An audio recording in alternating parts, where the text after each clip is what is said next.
C'est à ce moment-là dans la salle d'opération que tout a changé. Je me suis vu sortir de mon corps, littéralement. J'étais au plafond, observant la scène d'en haut. Mon corps était là, étendu. Les infirmières s'activaient autour de moi, et je me souviens distinctement les avoir entendues crier « Il est en état de choc ».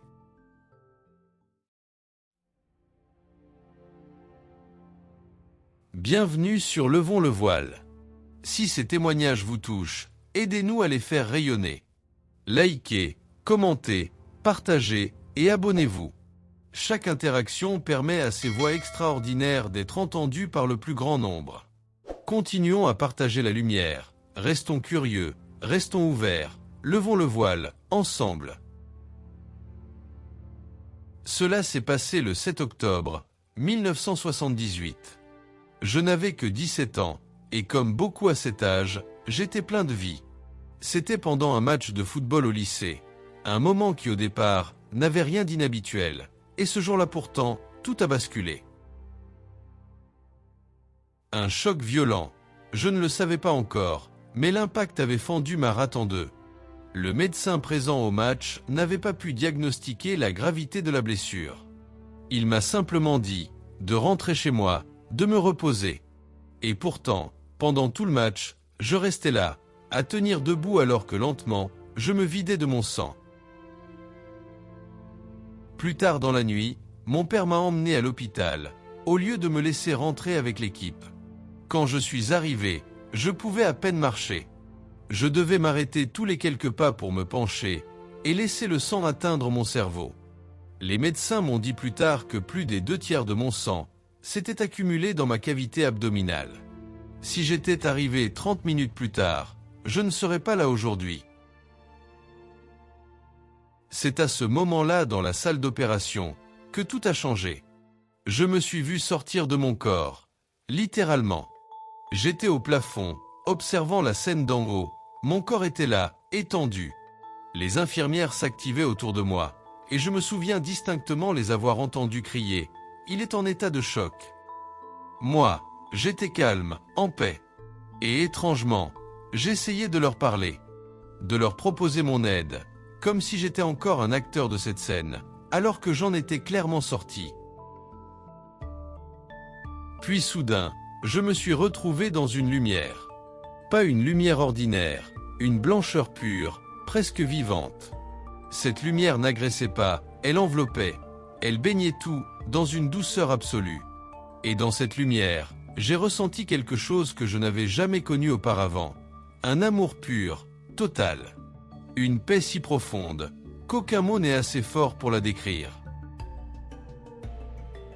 Je n'ai pas vu de tunnel, et je n'ai pas vu de visage familier. Aucun être spirituel ne m'est apparu, et pourtant, ce que j'ai vécu allait bien au-delà de tout ce qu'on m'avait enseigné à l'église. C'était une expérience de pure unité. J'avais l'impression d'être en harmonie avec l'univers, comme si plus rien ne me séparait de ce qui m'entoure. Plus de conflits, plus de questions, juste de l'harmonie. Pendant toute cette expérience, j'étais plus lucide que jamais. Mon esprit était clair, éveillé, et mes sens étaient plus vifs que dans la vie réelle. J'ai compris d'un coup que tout ce qui existe et tout ce qui compte, c'est l'amour. Mais pas l'amour humain conditionné que l'on connaît ici. Un amour bien plus grand.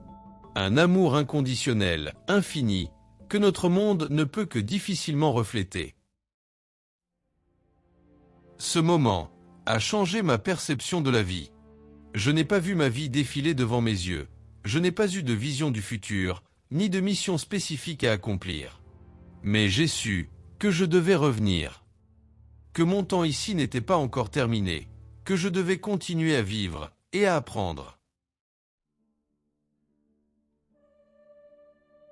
Ma vie, derrière le voile. Depuis ce jour, ma manière de voir les choses a changé. Je n'appartiens plus à une religion particulière, même si j'étais protestant à l'époque. Ce que j'ai vécu m'a ouvert à autre chose, la certitude que la vie ne s'arrête pas au corps, que nous sommes bien plus, et que la conscience, elle, continue. Cela a également changé ma façon de traiter les gens. Je pense maintenant davantage à la gentillesse, à la compassion et à être une meilleure personne pour ceux qui m'entourent.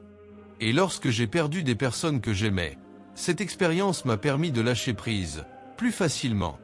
Parce que je sais, au plus profond de moi, qu'il y a quelque chose après cette vie, et c'est magnifique. Je me souviens de cette expérience, avec une précision impressionnante. Plus clairement que bien des moments de cette période de ma vie. C'est une expérience qui restera vivante et inoubliable.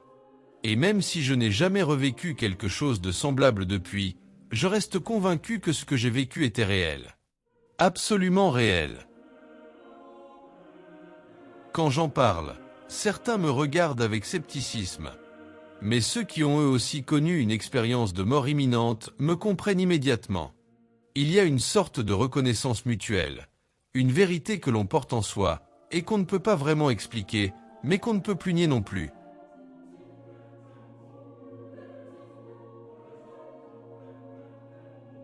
Merci d'avoir pris le temps d'écouter cette expérience de mort imminente. Si ce témoignage vous a touché, pensez à liker, commenter et partager la vidéo. Cela aide énormément la chaîne à faire connaître ces récits précieux. Et bien sûr, abonnez-vous pour ne rien manquer des prochaines histoires. Chaque interaction compte, vraiment. C'est grâce à vous que ces voix peuvent être entendues. Prenez soin de vous et de ceux que vous aimez. À très bientôt pour un nouveau voyage. Continuons à partager la lumière, restons curieux, restons ouverts, levons le voile, ensemble.